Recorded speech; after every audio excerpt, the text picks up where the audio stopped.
17절까지 읽겠습니다.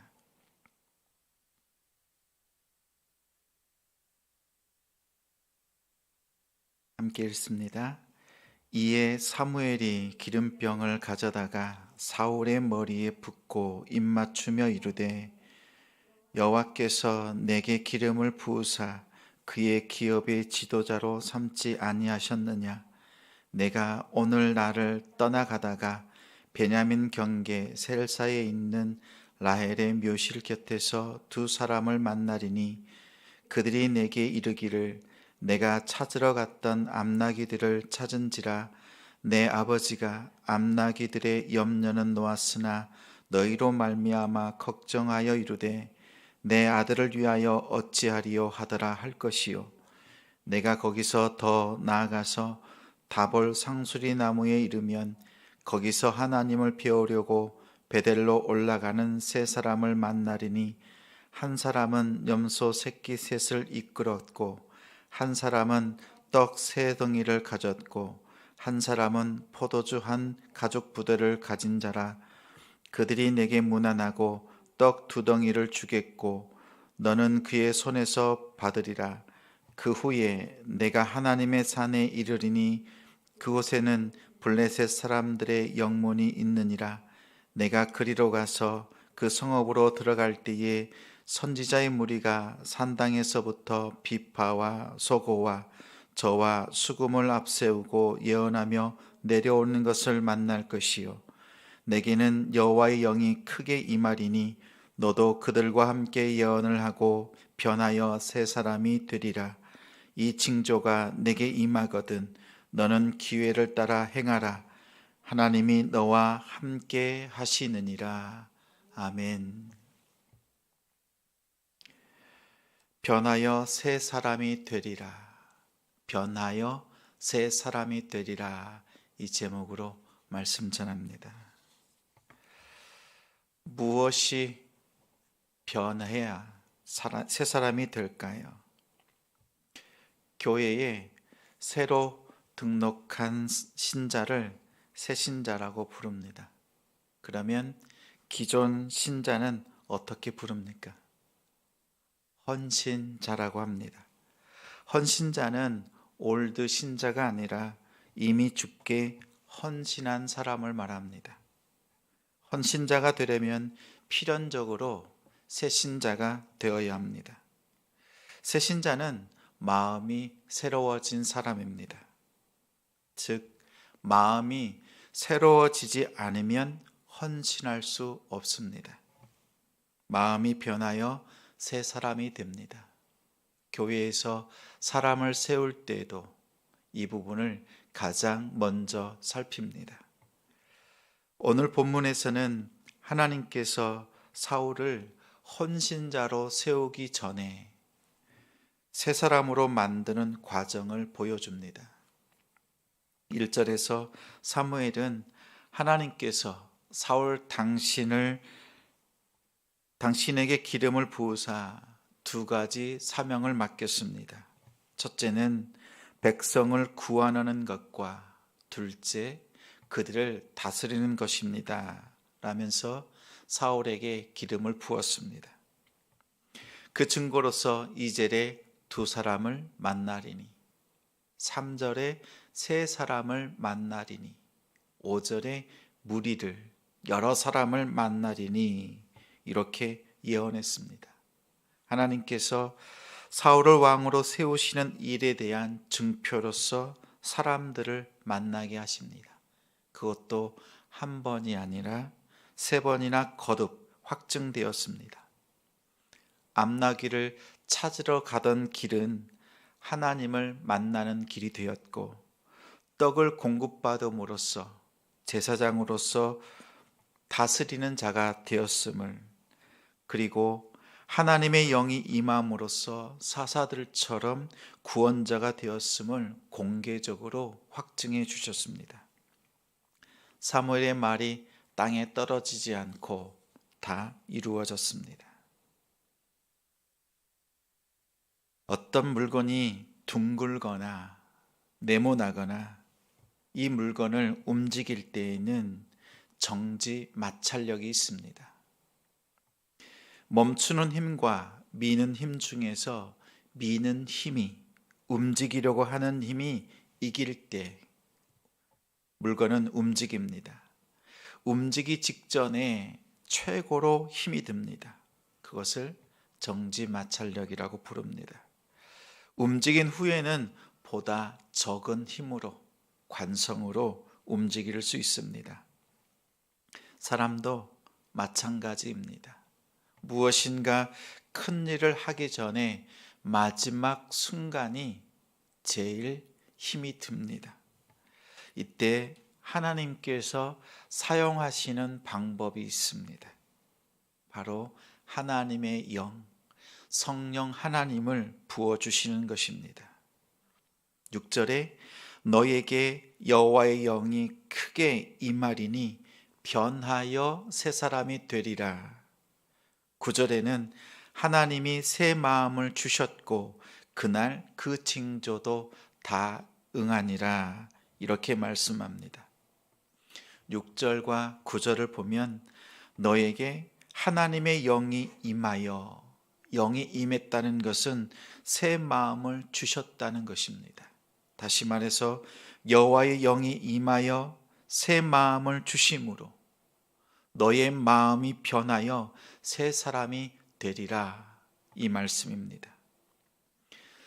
성령 충만의 사건은 강철 로봇이 되거나 투시나 마음을 꿰뚫는 초능력을 가지는 것이 아닙니다.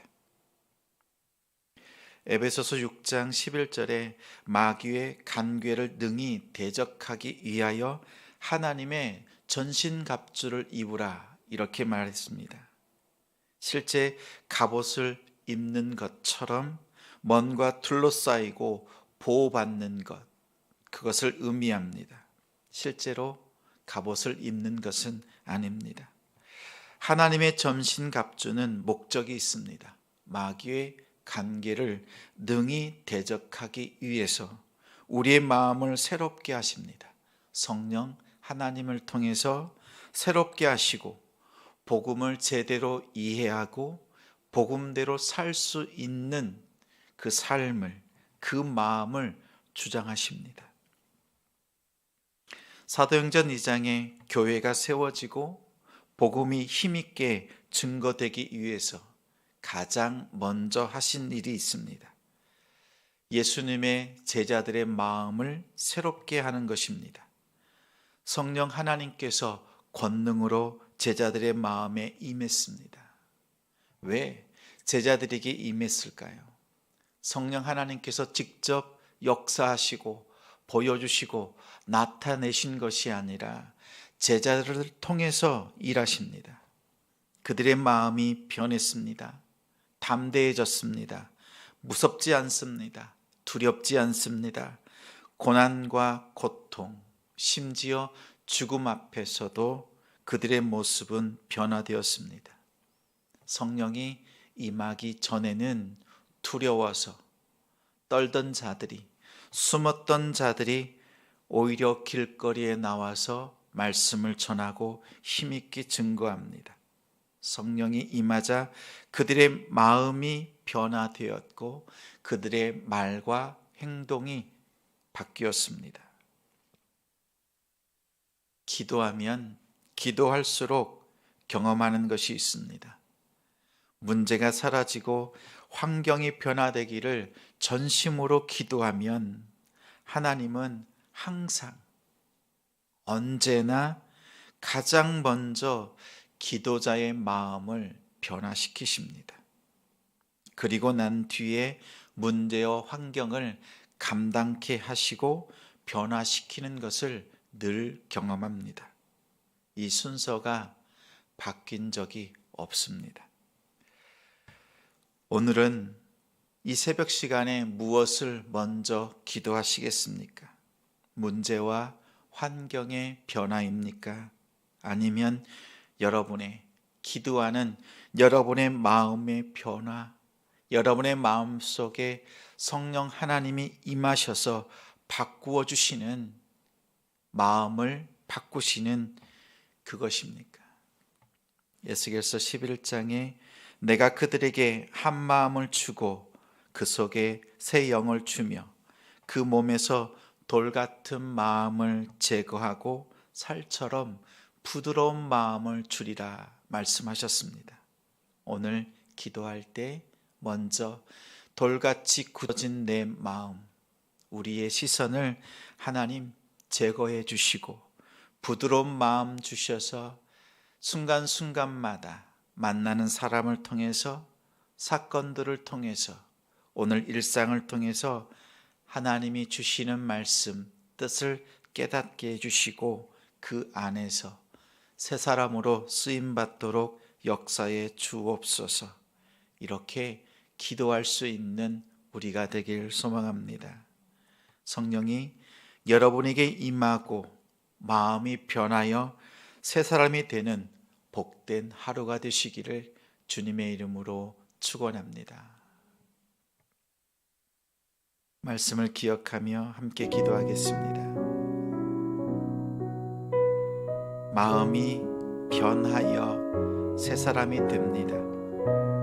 이 마음의 변화는 성령 하나님께서 임할 때 변합니다. 성령 하나님께서 여러분의 마음에 임하셔서 마음을 새롭게 하시고 그분의 뜻을 이루어가는 사람이 되도록 여러분 자신을 위해서 먼저 기도하십시오. 성령 충만은 하나님께서 여러분을 조정하시는 것이 아닙니다. 그분은 인격적으로 만나주시고 여러분 안에서 하나님의 은혜와 사랑을 깨닫게 하시고 은혜 앞에 순복할 수 있는 마음으로 역사하십니다. 하나님, 우리 마음속에 이 사랑과 은혜를 깨닫는 마음 성령을 통하여서 알게 하시고 순복하도록 도와주옵소서. 기도하시고 두 번째는 동역자들을 위해서 기도하십시오. 주의 아름다운 사역은 성령의 역사입니다. 사람과 사람 사이에는 벽이 있고 막힌 문제들이 있습니다. 쉽게 그 담을 헐기 어렵지만 그리스도 안에서 한 몸 될 때 성령이 우리의 마음들을, 믿음의 공동체를 하나 되게 하실 때 진정 하나님의 아름다운 사역들을 감당할 뿐만 아니라 그 안에서 참된 평강과 깊은 삭임을 할 수 있습니다. 하나님, 함께 동역하는 자들에게, 섬기는 이들에게 은혜를 더하여 주시고 서로 중보하며 세워가는 오늘 하루가 되도록 도와주옵소서. 이렇게 여러분 자신과 동역